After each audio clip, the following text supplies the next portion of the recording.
Welcome back to the Deep Dive. We are in the business of information triage, taking these towering structures of the global economy, cracking open their history, their strategy, and delivering the absolute need-to-know blueprint directly to you. Yeah, no jargon, just the core knowledge. Exactly. Yeah. And today, we are focusing on a company that represents, I think, the ultimate in strategic industrial evolution, ConocoPhillips. It's a fascinating one. This is one of the world's largest independent energy producers, and its history over the last 150 years, and especially the last 20, it is a masterclass in corporate self-definition. So our mission today is to really chart the evolution of this massive American multinational. We're looking at its 150-year journey, starting as, a simple distributor in the American West, Right. and ending up as this pure-play global exploration and production juggernaut. We've got to look at the sheer scale of its global footprint, the mergers and acquisitions, that whole complex web, and maybe most critically, its deeply complex environmental and geopolitical record. Well, the sources you've shared, they really reveal this corporate identity that's rooted in what we could call radical specialization. Radical specialization. I like It covers everything. Their foundational connection to the Standard Oil era, all the way to their multi-billion-dollar strategic moves in just the last few years.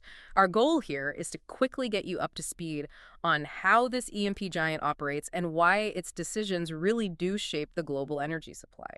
Okay, let's unpack this enormous but now laser-focused energy portfolio.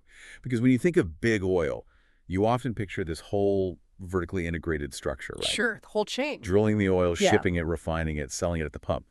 But ConocoPhillips has intentionally shed most of that. And that intentional shedding, that is the defining characteristic of the modern company. It's why we have to start with a very precise definition. ConocoPhillips is an American multinational corporation focused almost exclusively on hydrocarbon exploration and production. The upstream part. The upstream segment, exactly. They find the resource, they pull it out of the ground, and they get it ready for market. They're headquartered in Houston, Texas, and for anyone tracking the markets, you'll know them as COP on the NYSE. A key part of the S&P 100 and 500. And we have to touch on that foundational backstory Yeah. because it gives it this deep legitimacy in American business history. This current giant is actually a descendant of that massive trust. The one that once controlled basically all of American energy. That is the essential historical context, and it's our first real aha moment. Right. ConocoPhillips is a direct descendant of the original Standard Oil breakup of 1911. So this means the company isn't some upstart. It has a century-long, entrenched pedigree in energy exploration and development. It sees itself as a cartographer of hydrocarbons. A cartographer of hydrocarbons. Yeah. Okay, let's talk about the raw scale then, because the numbers here, they really paint the picture. We're dealing with an operation moving millions of barrels and generating tens of billions in revenue. Well, their product list is pretty comprehensive across that raw hydrocarbon spectrum. They're exploring for, producing, transporting, and marketing crude oil, bitumen, natural gas liquids, NGLs, and liquefied natural gas, LNG, all over the world. But the focus is always on the front end of that value chain. Always. Accessing the raw resource and getting it to the pipeline. That's it. And financially, that specialization has built a staggering balance sheet. I mean, looking at the 2024 figures, how big is this machine we're talking about? The magnitude is it's huge. For context, 2024 revenue was reported at almost $57 billion, US $56.95 billion. Wow. With a net income of US $9.245 billion, their total assets stand at a staggering US $122.8 billion. And they manage this global operation across 15 countries with a surprisingly lean workforce. How lean? Only 11,800 people globally as of 2024. And that low employee count for such a massive asset base, it just shows their focus is on capital-intensive automated E&P work, not labor-intensive stuff like refining or retail. So that asset base translates directly into physical output. How much energy are they feeding into the global market every single day? Their daily output is immense. The 2024 production volume was 1,987,000 barrels of oil equivalent per day. So just shy of 2 million barrels. Just shy of 2 million barrels of oil equivalent coming out of the ground every 24 hours. That kind of production is what lands them as the 83rd largest public company in the world on the Forbes Global 2000 list. So we have a clear picture of the financial muscle. Yeah. Now let's map their physical presence. They're in 15 countries. How do they manage the different geological and, I guess, political risks that come with that? They do it through 6 distinct, high-focus geographical segments. This includes the massive segments of Alaska, the lower 48, which is mostly U.S. shale basins, Canada, then Europe, Middle East, and North Africa, Asia Pacific, and then a final catch-all segment for other international. And that segmentation lets them tailor their investments in tech. Exactly. They can tailor capital, regulatory compliance, technology, all to the unique demands of each basin. And despite that multinational reach, it really seems like American production is still the bedrock of their output. Oh, it absolutely is. Looking at recent data, 49% of their 2019 production, so nearly half, was right here in the United States. And when you dive into those U.S. numbers, one region just dominates. Alaska. Alaska. That cold, challenging environment accounts for about a third of the company's entire U.S. production. It is strategically vital for them. That concentration in Alaska feels like a fascinating high-stakes gamble. Which specific fields are we talking about up there? Well, their Alaskan operations are heavily focused on the North Slope, a region famous for its harsh conditions and its massive reserves. They're in the Cook Inlet area, the Alpine oil field, Yeah. and they hold stakes in the massive Cooperuk and Prudhoe Bay oil fields. And those fields must require some seriously specialized tech. Oh, year-round specialized technology just to extract resources efficiently and, well, as sustainably as you can in that environment. So outside of the U.S., what were the key international players that balanced out that American concentration, at least back in 2019? Well, their international contribution was pretty diverse before some of the recent sales. Norway was a big player, contributing 10%, mostly offshore. Australia was 12%, Canada 5%, and Qatar 6%, which was largely focused on gas and LNG. Okay. And you also see contributions from places like Indonesia and Malaysia, both around 4%, and then the more, let's say, politically volatile regions like Libya and China, both at 3%. So let's look forward. What kind of resources are actually underpinning all this future production? How are their proved reserves balanced, especially with this pivot toward gas? Right. So as of the end of 2023, their proved reserves, the stuff they know they can technically and economically get out of the ground, totaled 6,758 million barrels of oil equivalent. And the mix is what's really important here for their strategy. The mix is everything when you break it down. 46% is petroleum, 34% is natural gas, 14% is natural gas liquids, and 6% is bitumen. Hold on, 34% natural gas. For a company I think of as a massive oil major, that's a huge slice. It's a huge slice, and that balance tells you everything about their future. It's a powerful hedge against a world with potentially declining oil demand, and it positions them perfectly for the global shift toward cleaner burning natural gas. Especially for providing that baseload power everyone needs. Exactly. And that significant natural gas reserve base is the exact reason behind their aggressive push into liquefied natural gas, especially those huge investments in Qatar. They have the reserves, and now they're building the capacity to ship them globally as LNG. So this historical timeline, it's not just trivia, it's the strategic roadmap that explains their current focus. We have to start at the very beginning with the birth of Conoco. The story begins way back in 1875, long before oil was even the primary energy source. The Continental Oil and Transportation Company, Conoco, was founded by Isaac Blake in Ogden, Utah. Continental Oil and Transportation. That name suggests they were more focused on logistics than just extraction. Precisely. They started as a distributor, a logistics firm for energy. They were dealing in coal, oil, kerosene, grease, candles, all across the American West. But their independence was pretty short-lived. Right, because in 1885 they were swallowed up by... The massive Standard Oil Trust. They became John D. Rockefeller's distribution arm in the West. And that's the first major pivot, that landmark Supreme Court decision in 1911 to dissolve Standard Oil. That dissolution in 1913 was the moment Conoco regained its independence. And this forced all these new independent entities to rapidly integrate their own operations. Conoco survived, and by 1929 they'd grown from just a distributor into a fully integrated oil company. Finding the oil, refining it, selling it, the whole chain. The whole chain. That period of forced independence really shaped their self-reliance. And the next major identity shift came right before the Great Depression, with the merger with Marland Oil. That 1929 merger was incredibly significant.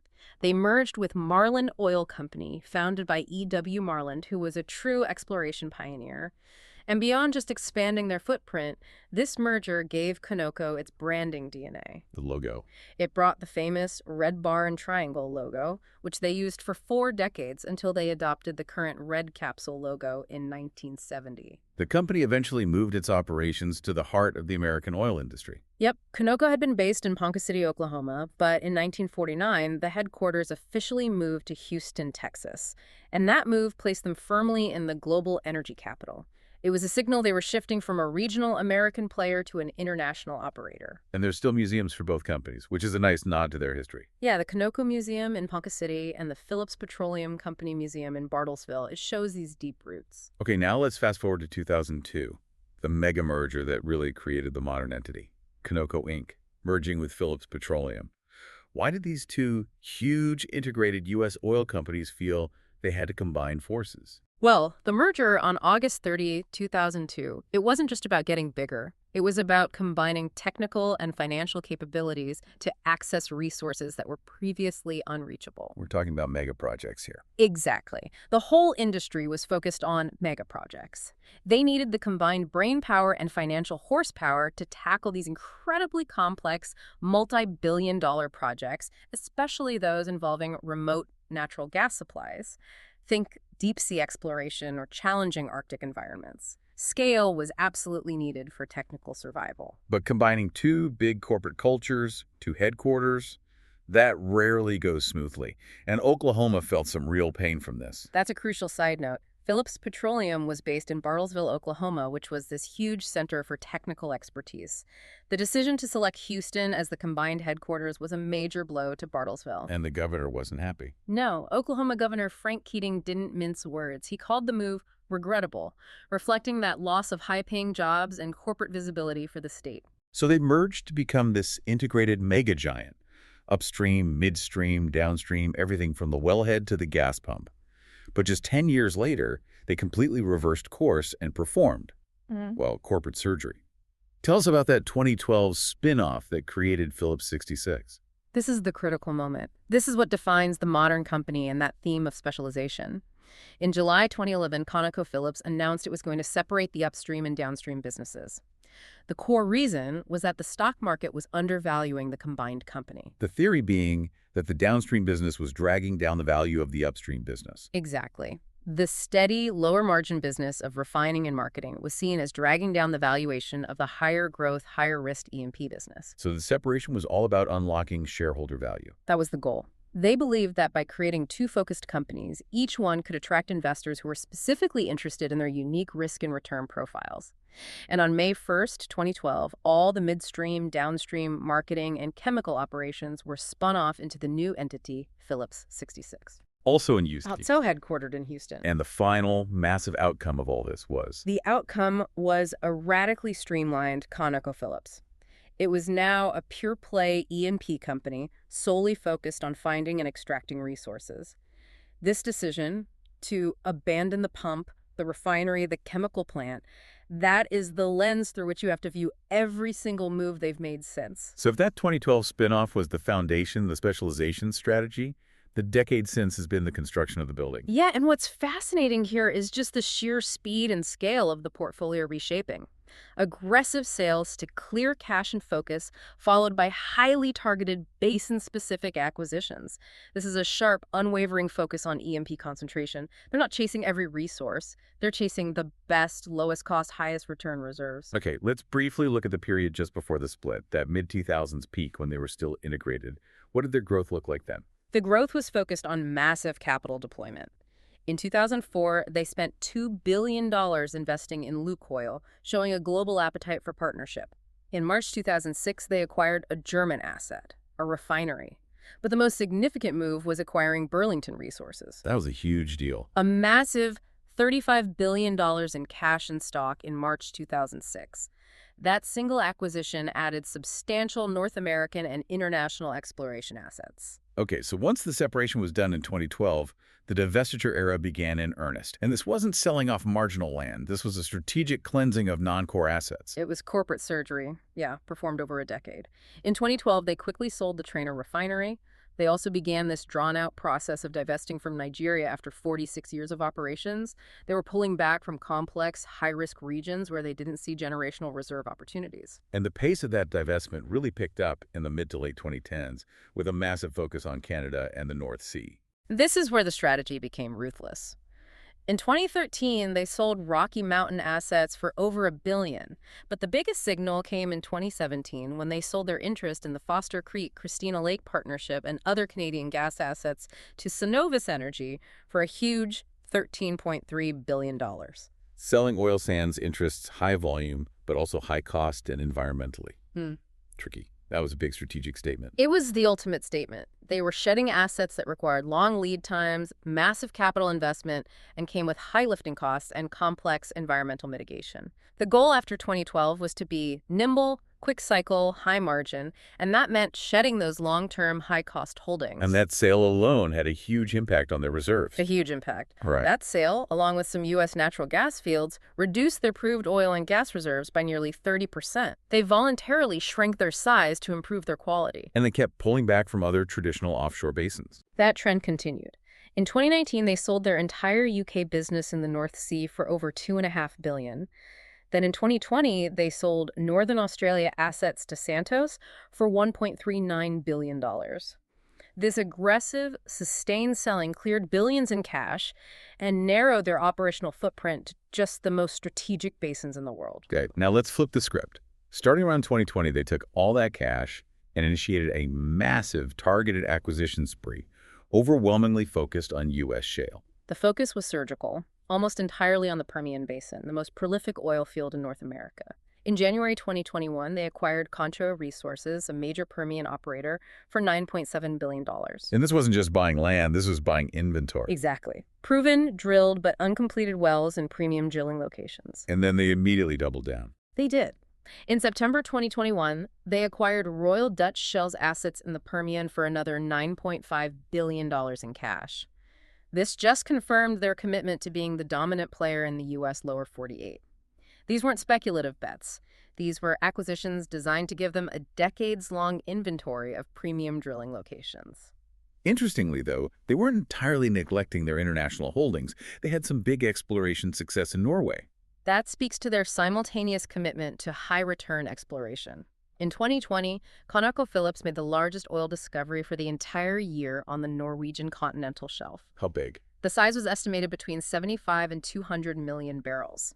They also secured 5 new production licenses. So this shows they are still successfully finding new resources, not just buying them. And they also expanded back into Canada, but very selectively. Yes, focusing on natural gas and oil sands with partners. In July 2020, they purchased Montney Formation acreage, focused on high-quality gas. Then in 2023, they returned to oil sands, but through consolidation. They bought another 50% stake in the Surmont facility from Total Energies for $3 billion. They're not running the whole thing, but they're securing a big stake in a proven asset. Which brings us to the most massive transaction of the current era, the Marathon mega deal. This $22.5 billion acquisition of Marathon Oil, completed in late 2024, is the ultimate fulfillment of that specialization strategy. It creates immediate scale, deepens their reserves in core U.S. basins like the Permian and Bakken, and it eliminates a major competitor. It's industrial consolidation at its absolute peak. But wait, a $22.5 billion deal, and then almost immediately they announced plans to lay off a quarter of the staff. That seems incredibly ruthless. What's the cold calculus there? That is the hard reality of consolidation in the E&P sector. The goal of a merger like this, it's not growth through new hiring. It's maximizing returns through efficiency. When you combine operations, you end up with massive redundancies. 2 legal teams, 2 accounting departments. 2 engineering groups for the same region. So the announcement in September 2025 that they plan to lay off some 25% of the workforce. That shows that the ultimate success metric of these mergers is maximizing shareholder value by stripping out every possible inefficiency. The merger is less about addition and more about subtraction of overhead. Operating as an E&P major means you're always navigating complex political environments, especially when you're investing huge amounts of capital in developing nations. And ConocoPhillips has been in some significant geopolitical flashpoints. This is maybe the highest risk in the E&P business, the risk of nationalization. And the 2007 expropriation of oil assets in Venezuela is the most costly and drawn-out example. Hugo Chavez's government nationalized the assets, and ConocoPhillips was left with a massive investment loss. But they fought back hard using international legal structures. Oh, absolutely. They didn't just walk away, they used international arbitration bodies. In 2018, to collect on some of the billions they were owed, the company used legal maneuvering to seize assets belonging to the Venezuelan state oil company, PDVSA, at a refinery on Curaçao. Which showed they were willing to use every legal tool available. Every single one. And the final compensation order was just How staggering. much was it? In 2019, the World Bank's investment court ruled that Venezuela must pay an immense $8.7 billion in compensation to ConocoPhillips for the unlawful expropriation. And that figure doesn't just compensate for the oil, it's for lost future revenue, the damage to their investment. And these rulings set a precedent for other countries. A huge precedent. If a country seizes your assets, they know they face a massive compensation bill. And Venezuela wasn't the only legal battle they won against a government seizure. No, Ecuador faced similar consequences. In 2017, Ecuador was ordered to pay $380 million to the company for unlawful expropriation. These legal victories are essential for managing sovereign risk. Okay, let's pivot back to their domestic stronghold, Alaska. A massive producer for them, but also a constant source of environmental and regulatory friction. Alaska is their home base for high-quality, long-life reserves, especially on the North Slope.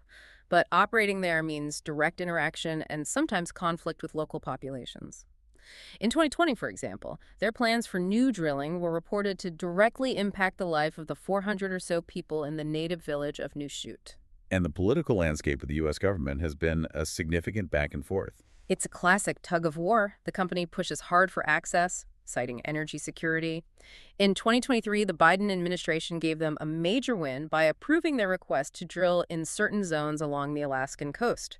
But then, just a year later, in 2024, the company was forced to take legal action against that same administration. After a new ruling blocked development. Exactly. Blocked oil and gas development on nearly half of Alaska's national petroleum reserve. They must see that legal challenge as critical to protecting their core inventory. Absolutely. The NPRA contains billions of barrels of potential oil. Blocking access to half of it drastically shrinks their future inventory in a key strategic area. They are willing to litigate fiercely against their own government because the long-term value of those Alaskan reserves is central to their entire global strategy. Finally, let's look at their emerging global partnerships, especially in the LNG space, which connects back to their massive natural gas reserves. This is a totally forward-looking strategy. Qatar is arguably the world's most stable and massive source of LNG. So ConocoPhillips strategically became a key stakeholder in the Qatar Energy joint venture for the massive North Field East expansion. A small stake, but a significant one. A 3.125% stake, with production expected by 2025. And they also secured a 6.25% stake in the North Field South second phase. This move anchors them directly into the fastest-growing global gas supply chain. And they recently capitalized on Europe's urgent need for new suppliers. That's right. In September 2024, they secured a major 10-year contract with the German utility giant Uniper to supply up to 10 billion cubic meters of natural gas to northwestern Europe. This directly positions ConocoPhillips as a vital source for European energy security. It confirms that the natural gas portion of their portfolio is now an explicit geopolitical asset.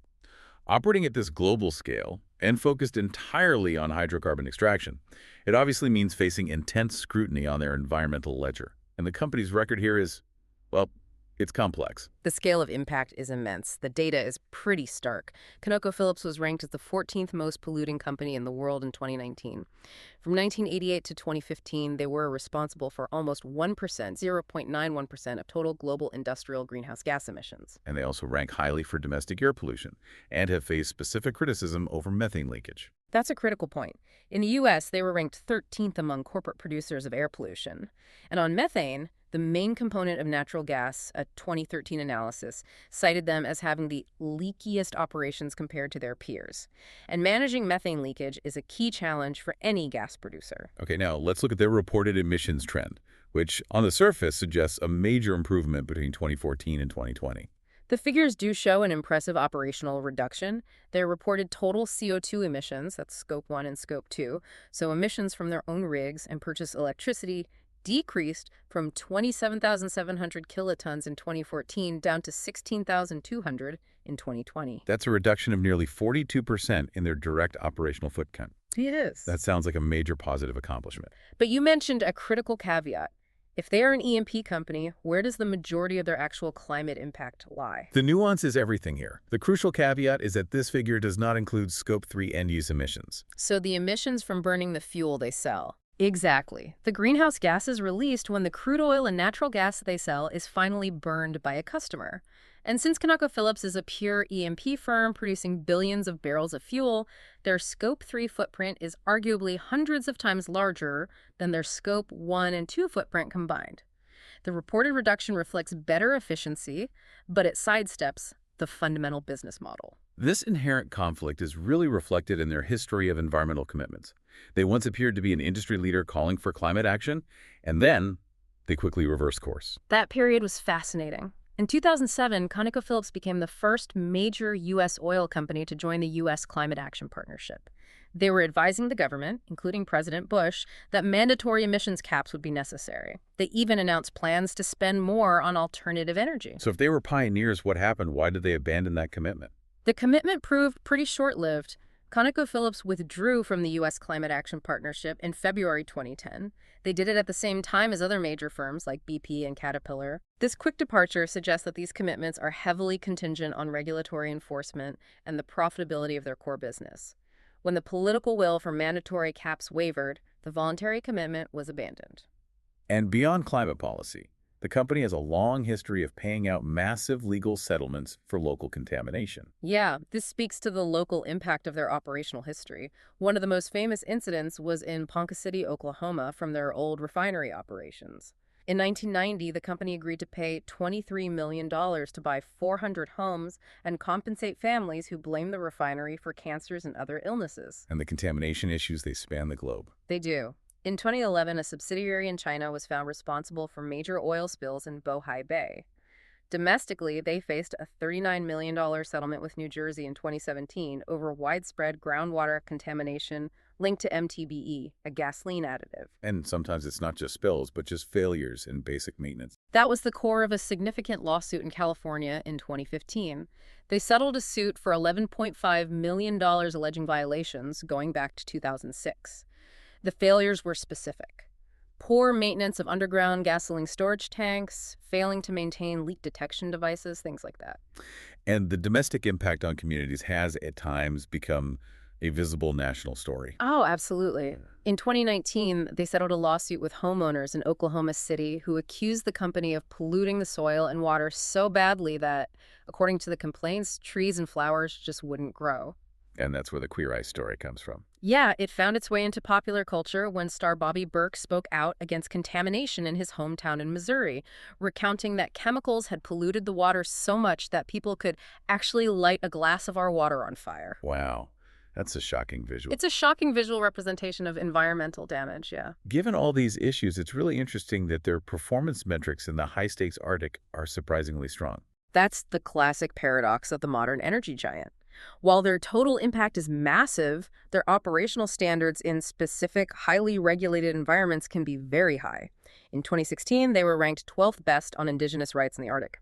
More recently, in the 2021 Arctic Environmental Responsibility Index, they were ranked as the 4th most environmentally responsible company among 120 extractive companies north of the Arctic Circle. How do we reconcile that? They're fighting tooth and nail to drill more in Alaska, but they're ranked as highly responsible operators there. It means they're effective at mitigating immediate localized risks. That's what that index often measures: compliance, spill response, engagement. They run a tight operational ship in the Arctic because the financial and reputational cost of a mistake there is astronomical. So they're excellent operators in that environment, even though their ultimate strategic goal is to extract the hydrocarbons that drive those Scope 3 emissions. Which leads us to what might be the most bizarre and paradoxical innovation tied to their environmental performance: the flare gas reduction pilot involving Bitcoin mining. This is a truly 21st century energy story. Methane flaring is a major issue in oil production, especially in shale basins like the Bakken. When oil is extracted, natural gas, mostly methane, comes up with it. If there's no pipeline to capture and sell that gas, operators have traditionally just burned it off. Flared it, which is wasteful and a huge source of greenhouse gas emissions. Exactly. So in February 2022, ConocoPhillips launched a pilot program as part of its commitment to get to zero routine flaring by 2030. And their solution was to monetize the wasted gas by selling it to a third party. And that buyer was a company operating a Bitcoin mine. Correct. Instead of burning the gas into the atmosphere, they are piping it to generators that power the enormous server racks needed for crypto mining.